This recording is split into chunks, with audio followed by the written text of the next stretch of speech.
Thanks, Brett, for being willing to give this talk after a long time shutdown. This was planned, I think, last July or August, initially organized by Renata. And because of COVID, we were not able to continue. And thanks, Brett, reaching out this year to giving this talk. I think there's nobody in this room who is not familiar with Brett.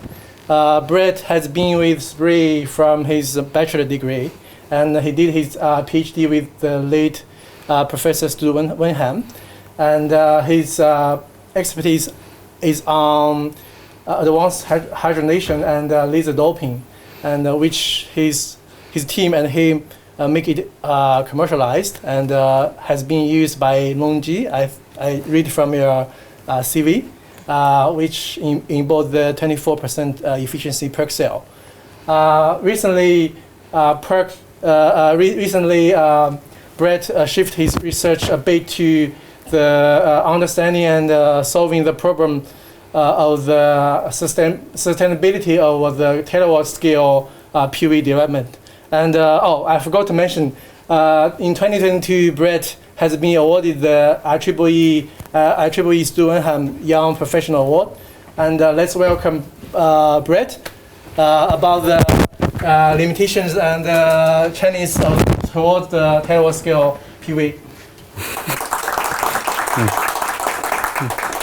Thanks very much, Kaiwan, for the introduction, and it's great to be here, and thank you all for joining me on this talk about what are some of the material limitations and challenges we have in heading towards terawatt scales of annual production for PV, which could happen within the next 5 to 10 years. So for today's talk, I'll start with a bit of a motivation about why this is such an important topic to address, and then go through some of the high level of material consumptions that are used in PV systems, module and cell level, and then understanding the environmental impact of PV deployment, and some of then the more detailed material challenges and opportunities for innovation in deploying PV. Talking about efficiency, material consumption learning curves, some of the critical materials, and in particular metals like silver, indium and bismuth used in different industrial solar cell technologies. Then looking at silicon and alternative absorbers for high efficiency devices. And then also highlight that our issues in heading towards terawatt scale production are not just with scarce materials, but also lie with abundant materials like aluminium, steel, copper, concrete, etc. And then I'll conclude my talk. For the motivation for this work is we urgently need to head towards net zero by 2050. And there's a lot of, and this is helping in the sustainable development goals. And there are estimates that PV and wind could have in the range of say 20 or 15 to 60 terawatts installed by 2050. And there's good reasons why we can expect this to happen. PV has now become one of the cheapest electricity sources in the world. And what that means is that we're not just talking about scenarios of using PV for electricity generation, but also opportunities in other sectors like transport with electric vehicles, heating, where they can also provide cheaper alternatives than existing fossil fuel-based approaches. And we can think about scenarios for this with broad electrification as reported in the ITR-PV, talking about 70% of primary energy demand coming from PV by 2050. And if we look at what's been done to date, we're just about to reach the terawatt mark, and so next week at the Silicon PV conference in Germany, we'll be attending a terawatt party for the terawatt of cumulative PV installed capacity that's expected to be reached basically by now. But we can also note that what's been done to date is going to be absolutely dwarfed by what comes in the next 10 and 30 years. For 2030, we could be talking about 10 terawatts of cumulative installed capacity, where we could increase the annual production capacity to more than a terawatt, about 10 times or 5 to 10 times higher than what it was last year in 2020.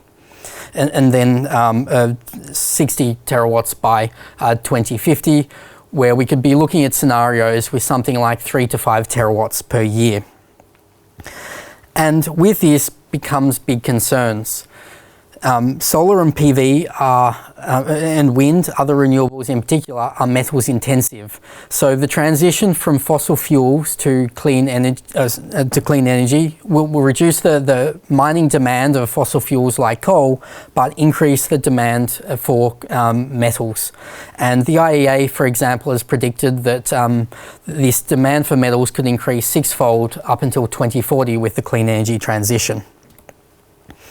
There are also reports from the World Bank, for example, trying to analyse the expected material demands and material risks in heading towards the net zero by 2050. And for example, PV is expected, by their analysis, to take more than 95% of the silver requirements for the clean energy transition. And the scenario they presented was also a relatively small amount of PV at 8 terawatts compared to some of the more progressive scenarios of I guess, towards 60 terawatts. But I should note here that, and also from a student Robbie in the audience that's been helping work with this, that the World Bank's analysis was grossly overestimated the silver demand based on the assumptions that went into their silver consumption for silicon solar cells. And that's one big area of concern in trying to do research in this. Often the values can vary by factors of 5 or 10, so it creates very, very large uncertainties. And then the rapid progress of the industry means we need to be very, very careful about the sources, what we're using, and the data assumptions that go in towards some of these large predictions. And a graph here on the bottom right, courtesy of Pietro Ultimat at Trina, talking about how many years of global supplies could be required for 20 terawatts of PV, again highlighting big concerns for silver, but also for more abundant materials that are used in PV, like glass, silicon, copper, aluminium, cement, etc. And so with terawatt scale of PV deployment, we need to not just think about cost or efficiency. We need to also think about material consumption in terms of grams per watt, or more holistically, grams per kilowatt hour of energy generated from PV. So during this talk, I'm going to introduce a term which we call the sustainable manufacturing capacity. At the moment, this is a very, very basic, I guess, unit, but at least it gets us starting to think about what could be a sustainable volume of production for PV for given technologies, and how we can do to make them more sustainable. And it really addresses how much of each material can we use for PV deployment. And so in this work, we're defining that as the manufacturing volume for PV that uses 20% of the global primary material supplies, according to the US Geological Survey. We don't account for recycling due to the long lifespan of PV at 25 years, as well as the rapid growth of the industry. When we're talking about 20 to 30% growth rates per annum, recycling will not address the issues in the short to mid-term as the industry continues to expand. But of course, in the long-term viability of the industry, for sustainability, recycling will be a key. We have a target consumption based on 3 terawatts of annual deployment of PV, and the graph on the right here is from Pierre Verlinden, and this accounts for the recycling period. We need to account for this 25-year replacement period so that we do have a stable industry, and he highlighted that we need to rapidly head towards 3 terawatts by 2030 to do that, as opposed to having a slower growth rate and then risking having ups and downs in the PV industry in terms of manufacturing volume. But it doesn't end there. We also need to think about the environmental impact of PV deployment. We are working in the green industry, but we can't forget about the environmental impact that mining does have, and the energies that's required for purification, transport, and deployment, etc. So the graph on the left here is basically coming out of a paper in Nature, with right down the bottom, Nature Geoscience, but we've adapted it just to highlight some of the materials for PV. where the x-axis represents the estimated consumption of these materials in 2020. The y-axis is the emissions intensity per kilogram of the material, and the contour lines represent the global warming potential. So for the volume of manufacturing in 2020, how many emissions were generated. And then we can also think about on the middle graph here on how that impacts the global material supply.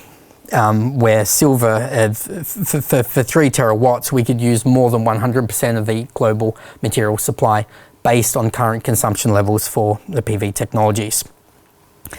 And this might be a point where Alistair needs to block his ears. Efficiency is important, but it's not going to bring down, even an increase in efficiency from 20% to 30% modules isn't going to address the level of reductions we need in material consumption. But, and I guess Alistair, you can unblock your ears now, efficiency will be a key. Increasing the efficiency does give us the option, just the same as for reducing manufacturing cost, but also then to reduce material consumption. And this will be vital in the long term to look at really addressing the sustainability of the PV industry. And for example, you can see that increase in 20 to 30% in efficiency doesn't shift us down that far for individual elements. We need to look at more advanced methods to reduce material consumption. And also, I guess there are certain issues that are technology dependent, like if we transition to heterojunction solar cells, which can introduce the need for indium and bismuth. We also need to manage supply for abundant materials like silicon.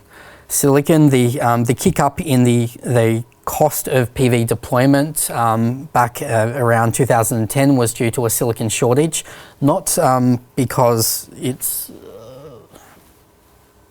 sorry, what's happened? It's good.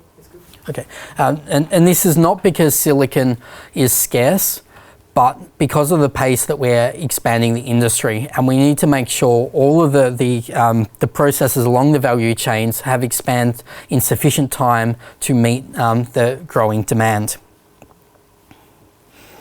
So now to move on to, I guess, to get onto the more technical side, here's a nice diagram of a PV system. And that's for a centralized PV system, 200 megawatts that went, I think it's Spain. But we can also talk about this in terms of the material requirements, the need for copper wiring, which is very dependent on the locations it's installed, how far do we need to hook up these systems to connect to the grid, concrete for foundations for inverter stations, or if it's to support the mounting structures for the PV arrays. And again, these values really depend on location, perhaps requirements for the amount of concrete to provide appropriate foundations for the system. And then even in the inverter, using aluminium, steel, copper, and the other electronic components. And in the last probably 10 years or so, we've transitioned away from having inverters with a dominance of steel to being dominated by aluminium, which helps in reducing the weight of inverters for shipping. But aluminium is much more energy intensive than steel as well, so that has the potential risk of increasing the emissions associated with inverters. Going to rooftop systems, they're essentially the same, but the major difference is rather than steel mounting structures, these are based on aluminium. So they're lighter, they're easier for installers to put on the rooftop.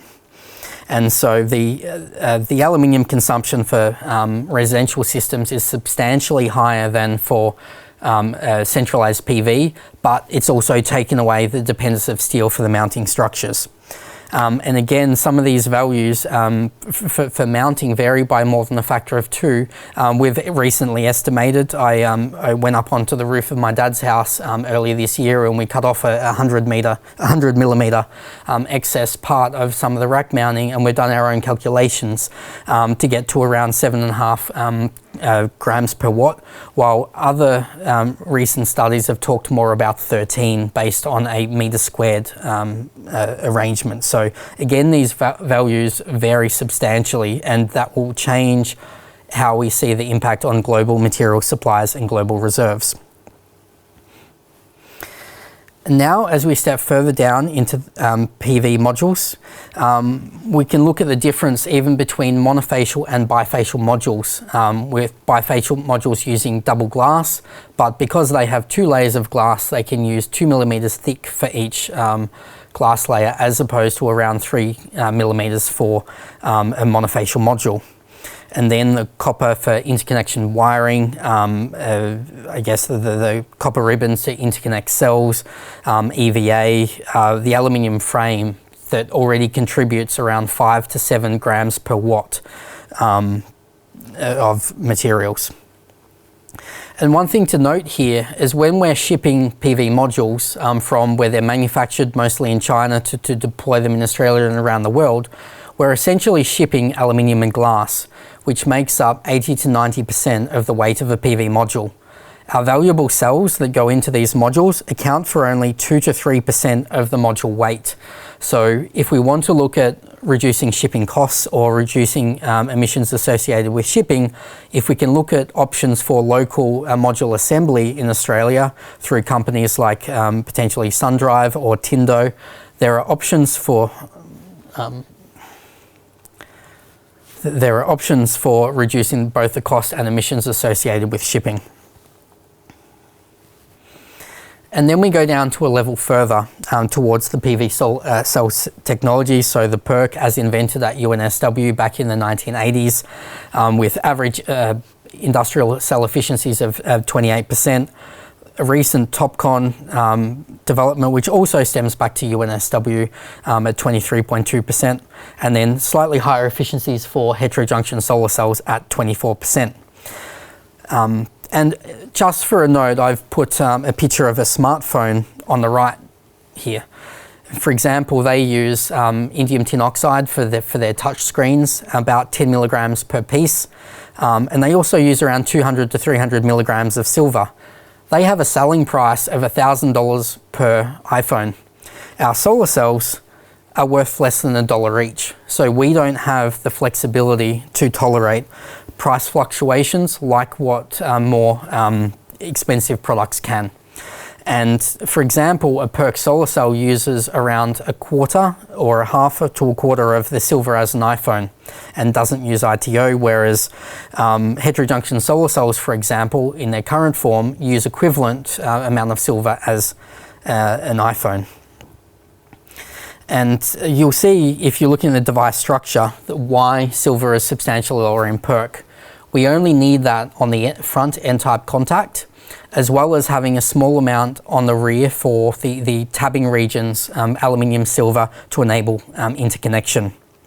For TOPCon, on the other hand, it still uses silver-based screen printed contacts for the rear N-type contact, but on the front they use silver aluminium. So this results in around 50 to 60% higher silver consumption than industrial PERC. And the story is more bleak for the current industrial implementation of heterojunction solar cells. The low temperature metallization with silver on both surfaces means that we have more than double the silver used for heterojunctions as PERC. And as well as introducing the requirement for ITO, each heterojunction solar cell uses around 8 times the quantity as an iPhone.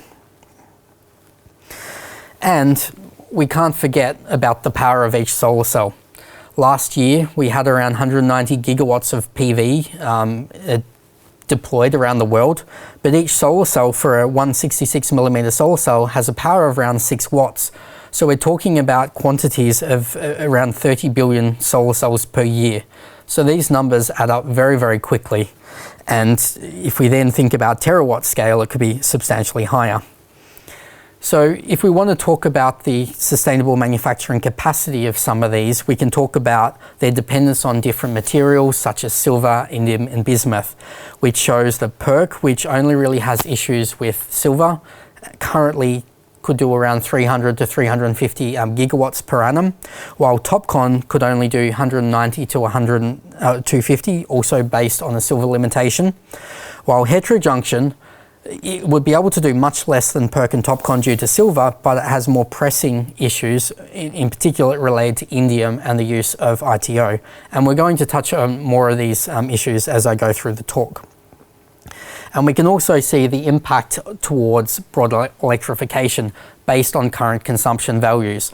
PERC is looking the strongest at the moment, but even that in its present form could only allow us to reach 17% of what we need to do for broad electrification, while heterojunction currently is sitting down at 2.5%. So we really need to reduce material consumption to allow us to have annual production capacities of a terawatt. And we have some valuable tools that we can use to assess the environmental impact of PV manufacturing and deployment, such as life cycle analysis, and some of the companies are starting to put out environmental product declarations. So we can look at then, I guess, the emissions generated by PV electricity deployment at around 20 grams per kilowatt hour, which is substantially smaller than fossil fuels, which are in the range of 500 to 1,000 grams per kilowatt hour, and particularly in Australia with coal. I think the last time I checked it was around 800 grams per kilowatt hour. But these emissions occur in the first year during the module manufacturing and deployment as we make the mounting structures and ballasts of systems, components, etc. And to deploy a 450 watt module in a complete system, it looks like around currently 400 kilograms of CO2 equivalent. If there is an introduction of a carbon tax, even at $40 per tonne, that could add $16 per PV module, which is around almost 20% of the module fabrication cost. So if that happens, we could be looking at having PV prices increase. So if we want to ensure long-term we have low cost and sustainable PV, we need to look at reducing emissions for PV deployment and also risk increases if carbon pricing does come into play. So what methods do we have for reducing material consumption? We can think about learning rates, and with our goal of overall reducing milligrams per watt, tons per gigawatt, whatever the metric is, and why this is a problem when it comes to scale. So we can look at increasing efficiency, and we have historical learning rates of efficiency. So rather than thinking about a learning rate in cost, we can look at learning rates in material consumption and efficiency, where every time we double the cumulative installed capacity of PV, we can increase the relative efficiency by 6.5 to 8.5%.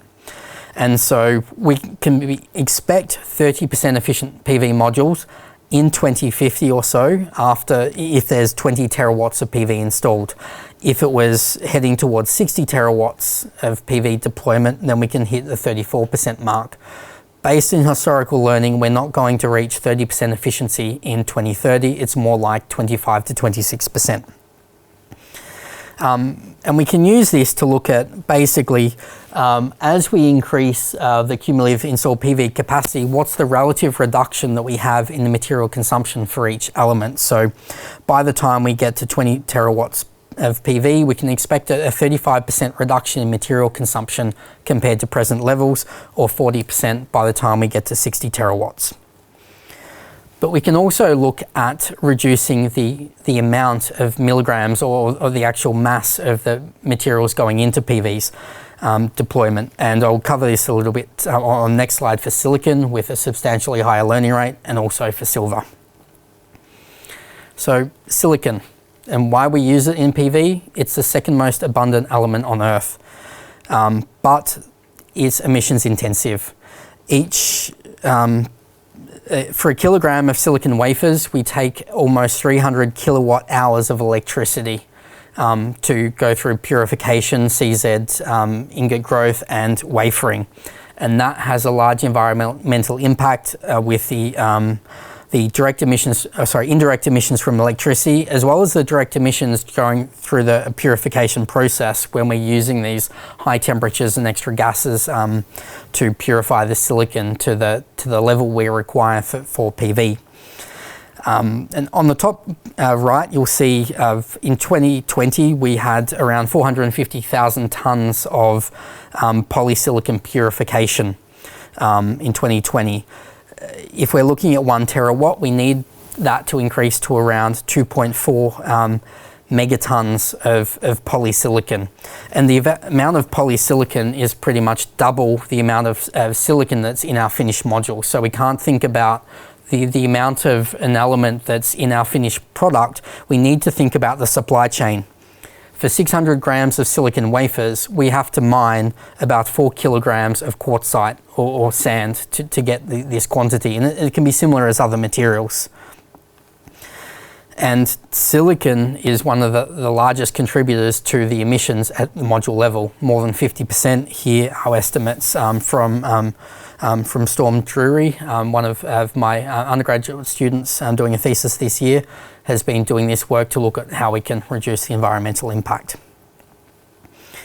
And so stepping onto a silicon learning curve, it's quite high at almost 30%. So every time we double PV installs, we reduce the required polysilicon demand by around 30%.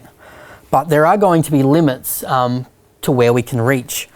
So the dark blue dots are based on the polysilicon consumption in terms of tons per gigawatt or grams, milligrams per watt. And you'll see that's tracking down. However, the red dots represent a learning rate for the silicon contained in the finished modules. We're not going to be able to keep tracking at this learning rate of 30%. At some point, we're going to approach limits, and this will depend on what wafer thickness we're talking about, what utilization factor. If currently we're talking about utilization factors of around 50%, which accounts for things like kerf loss and other losses along the way. Or if we can increase efficiencies towards 30%, but we should relatively easily be able to halve the polysilicon demand for the PV industry. We also have options to reduce the environmental impact as we decarbonize the electricity sector. Alternative purification methods like UMG silicon, upgraded metallurgical grade silicon, or FBR fluidized bed reactor silicon. And then again, targeting reduced kerf loss, improved utilization of silicon, and higher efficiencies. Now for absorbers in other materials. It's not looking promising for 3,5s, SIGs, cadmium telluride. We can't do these at scale. Perovskites look okay, but at the moment, most of them also use lead, which from an abundance point of view is okay, but it has its own environmental concerns. So ideally we need to be looking, if we are going to have perovskites in the future, deploying perovskites that don't use lead. But then we need to address the associated reliability challenges, which from some of the data I've seen, that perovskites do provide improved stability than some of the other alternatives. Now to move on to the silver issue. So the global reserves are around 500,000 tonnes. I think the latest number that popped out from the USGS a few weeks ago was 530,000 tonnes. And the annual supply is around 25,000 tonnes. So we have, based on the current global reserves, and we have around 22 years of silver left. But that's not the full story. A reserve is, like coal, is defined on something that's been located and deemed economically viable to extract. We will find more silver, but chances are the price will go up. So we need to keep that in mind. As we use more and more, it's likely to cause the price to go up, which is a big issue for PV deployment. And key concerns for the industry moving forwards are the 25-year lifespan of the modules. We will have such a large amount of embedded silver in PV deployed in the field with this, as well as we expand. Last year, or 2020, for example, the PV industry used 11% of the global silver supply. We estimate that went up to at least 12 to 13% last year, and could reach 13 to 14% this year if we hit maybe 200 gigawatts of PV production. We also need to consider that we're not the only ones that need silver for the clean energy transition. The transition to electric vehicles could almost double the silver demand in the automotive industry, heading towards 4,000 tonnes by 2040, which is around 15 to 20% of the global silver supply. And the transition to smart homes, etc., is also increasing the silver intensity of products like phones and other appliances. So for us, if a target at 3 terawatt scale, we need to be looking at something like a bit under 2 milligrams per watt, which is a factor of 5 to 10 lower than where we currently are. So now just to step back onto the solar cell technologies, and in particular silver, like I've mentioned, for the, I guess, the dependence of silver in the device architecture can greatly impact what we can do for a sustainable manufacturing capacity. And despite the slight increases in efficiency of the current implementations of TOPCon and heterojunction solar cells, it really can't be justified for the extra silver consumption that they are using. If we're going to deploy those technologies, we need to do so in a way that has less silver demand than PERC, because silver is going to be the fastest approaching issue for us in the PV industry towards terawatt scale deployment. Even if we can halve the silver consumption for PERC as what they expect in the ITR PV, it could use around 30% of the global silver supply by 2030. And so what options do we have to solve it? One option is we stick with PERC. This has the lowest efficiency losses as we reduce the silver consumption. So my student Yu Chao Zhang, who's in the audience, has done some great work in identifying, rather than the conventional efficiency loss for finger series resistance, which is done with finger spacing, etc., we can modify the equation to show a clear dependence on the mass of silver. As we halve the silver consumption, we have to expect a doubling of the series resistance loss if we stick with conventional metallization designs. And then we can see the impact it has on efficiency loss for different technologies, which 0.6% efficiency loss for heterojunction if we go down to a 5 milligram per watt target, assuming all of silver is used in the fingers. And Moon-Young Kim, who I don't think is in the audience today, has been working on a learning curve for silver consumption with a rate of 20%. So every time we double the cumulative capacity, it reduces the silver consumption by around 20%. And then to identify what are the scenarios looking for the, I guess, the impact on global reserves, where even with the current trend of the industry, we could use almost all of the global silver reserves by the time we get to 60 terawatts. So we need to accelerate the silver learning curve beyond what's currently happening. And a transition to N-type technologies in their present form, or if they're using more silver than PERC, will increase silver demand.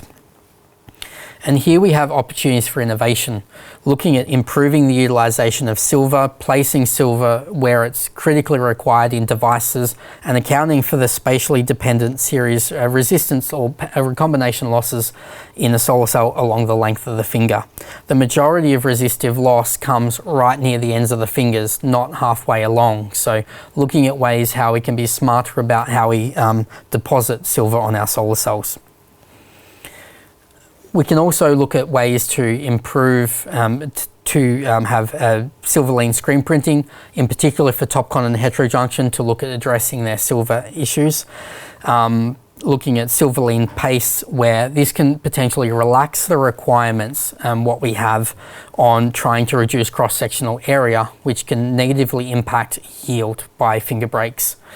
For TOPCon in particular, if we can think about what we do for PERC using an aluminium contact for the P-type contact, that could reduce the silver demand, but we need to manage challenges about it's hard to print narrow aluminium fingers, it's more resistive, so we do need to expect efficiency losses in the current way that solar cells are made.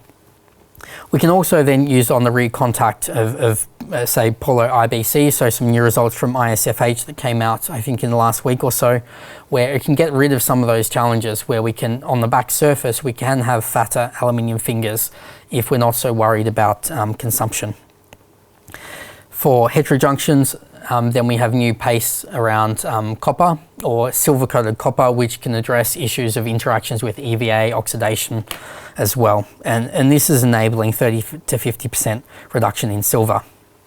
We also have copper plating. And some new results coming out of SunDrive at over 26% highlight the opportunities for copper, and this needs to be considered for heading towards terawatt scales. And there's opportunities for higher efficiencies because we're dealing with very, very low line resistance of a high quality copper contact, as opposed to using silver paste, which are substantially higher than the resistance of metallic silver. But there are challenges. We need appropriate diffusion barriers to avoid degradation of the silicon. For example, if we have a TCO layer for heterojunctions, but there's also a very, very big deviation away from current mass manufacturing processes. If we have, I guess, a light-induced plating process, you can typically plate around 1 micron per minute, and we need around 10 microns on our solar cell. So we need 10 minutes for the bath time of a copper plating process. If we're talking about throughputs of 10,000 wafers per hour, we need almost a couple of thousand wafers in this bath at the same time, which could have a footprint of around 40 to 50 square meters. So thinking about light-induced plating with terawatt scale is going to prove challenging, and trying to figure out how we can reduce the footprint to make it a smaller footprint like what screen printing is. Also, we need to think that screen printing is a moving target. Plating can represent a cheaper opportunity now because we're using so much silver, and that has such a big contribution to the cost of PV. But plating is CapEx intensive. It generally requires a masking process and potentially removal of the mask afterwards. So for some of the cost calculations we've done, at least for PERC, it wouldn't make much of a financial difference. However, if we look at silver lean screen printing, where we're shrinking down the silver cost, it highlights, I guess, opportunities for screen printing, as well as the challenges that plating needs to address to bring down CapEx requirements if they want to compete with plating in the future. And then other environmental issues dealing with liquid wastes. The fourth is then dealing with tandems. So I think I saw Li Wang in the audience, who's contributed again with Yu Chao's paper on design considerations for terawatt scale manufacturing that is shown on the screen. Tandems have a really nice opportunity here if they're done in a two-terminal configuration. The current voltage ratio is around 6 times lower than PERC, meaning we can use 1/6 of the silver for the same relative power loss. And then that can also follow through to other materials, like our need for lateral conduction with indium tin oxide, potentially low number of bus bars on the devices, etc. And you'll see a photo of one of the devices by Oxford PV, a 6-inch solar cell, where they should be able to do it towards 5 milligrams per watt with 5 bus bars. They don't need the high number of bus bars as what we do with single junction devices. And so screen printing for those devices may be feasible at the 5 milligram per watt mark. We also need to worry about the bus bars, and shingles are probably heading in the wrong direction. Cutting a solar cell up into 6 pieces is equivalent of a 3 bus bar solar cell. So as we head towards a low silver consumption, even 10 milligrams per watt, we need to expect 0.5% absolute of efficiency loss. On the other hand, increasing bus bars is a good idea. We can think about techniques, say the multi-bus bar or smart wire approach, where we have opportunities to reduce silver consumption, but we also need to consider the material challenges they can introduce with tin bismuth coated copper wires, and I'll cover bismuth shortly. So to move on to indium, and this is the issue that's introduced if we transition to heterojunction solar cells, as well as future tandem devices for transparent conductive oxide layers and buffer layers in tandems. Currently, for a heterojunction solar cell, we use around 200 nanometers per device. If we want to get to a 3 terawatt target, we can tolerate around 3 nanometers, which is, in my opinion, probably not feasible from the deposition technology point of view. Can we actually reliably get a layer down to that thickness and have it without pinholes and things like that? with the current supply, we really need to have indium-free devices. And there are promising results with things like aluminium, zinc oxide, etc., with over 24% efficiency. There is talk that there may be more indium available than what is currently known with the supply, and there's talk about how we could potentially increase to around 2,000 tonnes rather than 1,000 tonnes per year of primary supply by 2050. But again, that's not going to come quick enough for any clean energy transition for heterojunctions if they're using ITO to have a significant impact. And as I just mentioned, there are options on what we can do to improve the sustainable manufacturing capacity of devices needing TCOs. If we're talking about single-side TCO, that could double the sustainable manufacturing capacity. So there's examples where they've made cells without a TCO on the N-type contact or an IBC configuration. But that will prove challenging if we're thinking about the P-type contact. If that's on the side of the emitter of the device, we need appropriate lateral conduction when we don't have the bulk to also contribute to lateral conduction. Other options are dual layers, which can reduce the consumption by around 80%, such as ITO 20 nanometers capped by AZO. But again, it doesn't go close enough to what we need for terawatt scale production, or if we cap those with silicon nitride, for example. But then we need to figure out how we can etch through the silicon nitride to make contact, electrical contact to the underlying TCO. And then some recent results, even Longji's talked about efficiencies over 25% with undisclosed TCO layers, etc. As we go to these indium-free options, we need to think about what other impacts that will have on the device performance and reliability, such as if we need to go to copper plating for heterojunctions, AZO has proved challenging with the chemical stability, etc. But those problems can be solved. And then bismuth, as I mentioned, with the issue of tin bismuth coated silicon wires for smart wire or low temperature interconnection multi-bus bar technology for heterojunctions. Bismuth is more scarce than silver, and at the moment the bismuth consumption for a multi-bus bar solar cell is around 7 grams per watt or milligrams per watt. We need to bring that down substantially. If we're looking at a 3 terawatt markets to around 1.1 milligrams per watt. Again, tandems have an opportunity because of the lower bus bar requirements to do this. Or we can look at modifying the composition of the tin bismuth. If we drop the bismuth content, it will increase the melting temperature, but that is a potential option to increase the sustainable manufacturing capacity. But we need to understand the impact on reliability on what solar cell technologies can handle that, such as heterojunctions, which are very, very strict in their temperature requirements. Now, beyond, and there's I think 5 slides left, aluminium. And this was a paper led by Professor Alison Lennon, who's now with SunDrive, on the aluminium demand. And it's even if we can significantly improve aluminium purification and decarbonize the electricity somewhat, we can be looking at 1,000 megatons of CO2 equivalent coming from aluminium by 2050 with 60 terawatts of deployment. And 4 terawatts of PV could use around 40% of the global aluminium supply in 2050. So we also need to think about abundant materials. There is scope to look at decarbonising it if we look at putting aluminium smelters around renewable energy zones, such as in Tasmania, which could halve the emissions intensity, and transitioning to frameless modules or reduced aluminium in frames. And again, looking at opportunities for local manufacturing to address shipping issues. And a little bit sustainability beyond the module, we need to think about abundant materials like steel. We use large quantities for centralized PV systems.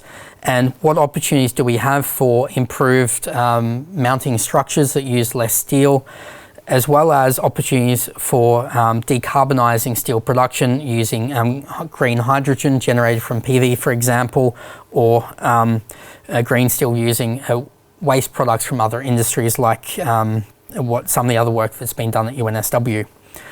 Similar for concrete, can we look at using green concrete to reduce the emissions and address waste fly ash from coal during the clean energy transition? And copper. We need to look for opportunities to reduce copper consumption as well, such as going to high voltage modules and systems, but also then understanding the impact that that has on PID. And again, high efficiency can help somewhat towards improving sustainability. Then we can also think about circular economy. At the end of the day, we do need to make sure our PV panels and systems don't end up in landfill. Long term, once the PV industry stabilizes in manufacturing volume, recycling and circular economy will be key to reduce the environmental impact of PV. But more work is needed to make sure that this can be done economically viable. We don't have the scale yet, and there are still technical challenges. And could then be looking at alternative encapsulation technologies such as done by Apollo and Solar, where they don't need EVA, which is one of the challenges for dismantling modules. And what we're working on now is developing roadmaps towards how we can get to sustainable manufacturing capacities over 1 terawatt, like a roadmap for heterojunctions addressing the silver, the indium and bismuth issues. We can also create roadmaps towards how we can reduce the emissions of PV deployment through decarbonisation in the electricity grid, increasing efficiencies and reducing material consumption for key elements. And then understanding what that does to the material demand, some work that we're about to submit done by Moon-Young Kim, as well as then the cumulative demand and how that works towards different PV growth scenarios. And with that, I'd like to end the talk by saying we can do PV sustainably, but we need to shift the focus from increasing efficiencies towards reducing material consumption. There are more pressing issues to be addressed, such as silver, and making sure we don't introduce new material challenges like indium and bismuth with the current form of heterojunction solar cells, or more stressful scenarios for silver demand by using TOPCon or heterojunction in their present form. We need innovation to look at what we can do to at least bring those technologies down to compete with PERC, so that then we can transition to higher efficiency technologies that have the benefits overall for PV systems to reduce environmental impact. And then also, it isn't just an issue of, scarce materials, it's abundant materials like aluminium, copper, steel, concrete as well. And with that, I'd like to thank you for your attention. Thanks, Brett, for the comprehensive overview of the challenge and limit of the deployment of terawatt PV industry. Because we start a bit late, so probably we can allow a few questions before we finish. Do we have any question for Brett? See, Alistair has one. Brett, thanks, fantastic talk. I think fantastic talk. Thanks so much, Brett. I think that you opened up sort of a whole spectrum of possibilities here for further research that's needed to be done, and I think that's fantastic. The other thoughts coming into my head at this time is that the other things that we sort of, we had a discussion about, what's the possibility of putting PV into all of the parts of the production for PV, but also on the manufacturing, net zero manufacturing. But also, recently there's been issues around, the human rights of workers in this space, and I think as the push for new materials or more materials in this space, cobalt or, electric vehicles, the whole energy transition, there's a whole issue there. And also environmental impact, not only the recycling, but also putting these things up in large scale all over the planet. I think we're growing from being small to being very large, And I guess we've got to really consider all of these aspects. So, Brett, really thank you for your talk. I think it's great. Yeah, thank you very much. Yeah, it's certainly a pressing issue. It's not just environmental impact. Well, I guess that's going to be a massive key, but the volumes we're talking about we're very, very limited for what technologies we can think about for deployment. So we should be focusing on a research for what has opportunities to contribute towards terawatt scale manufacturing. I don't think we should be focusing a lot of efforts on technologies where we can already see they can't even do the current volume of manufacturing. And that's why I have reservations around heterojunction in particular. It needs to be indium free completely. We can't think of using any indium at all. Then how do we manage issues with bismuth and then silver? At least silver can be solved like what SunDrive has done, but we need to make sure a more holistic approach and then what's required at the systems.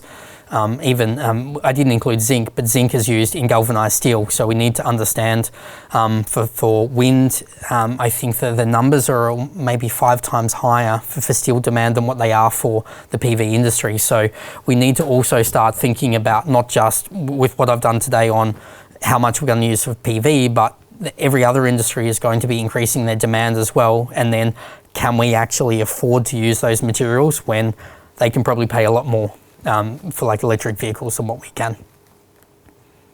Thanks. Any more questions? Actually, I just start to worry about the PV deployment because of the limitation of many materials. I don't know if you have any. I think you have many limitations with industry. Are they also worrying about the sustainability of the industry in the future, or are they also focusing on how to reduce the key materials when the manufacturing?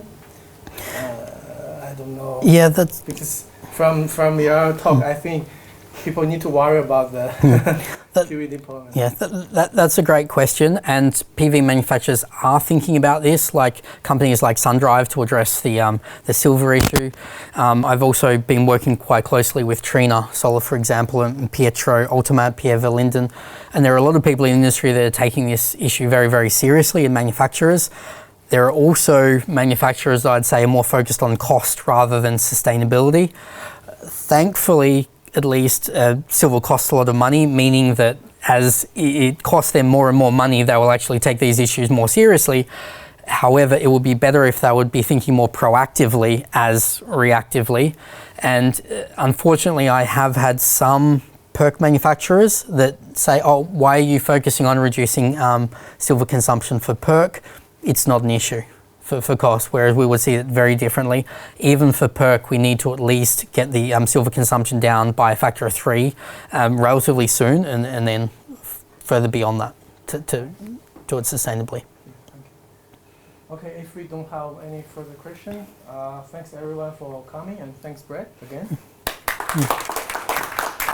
Thank you.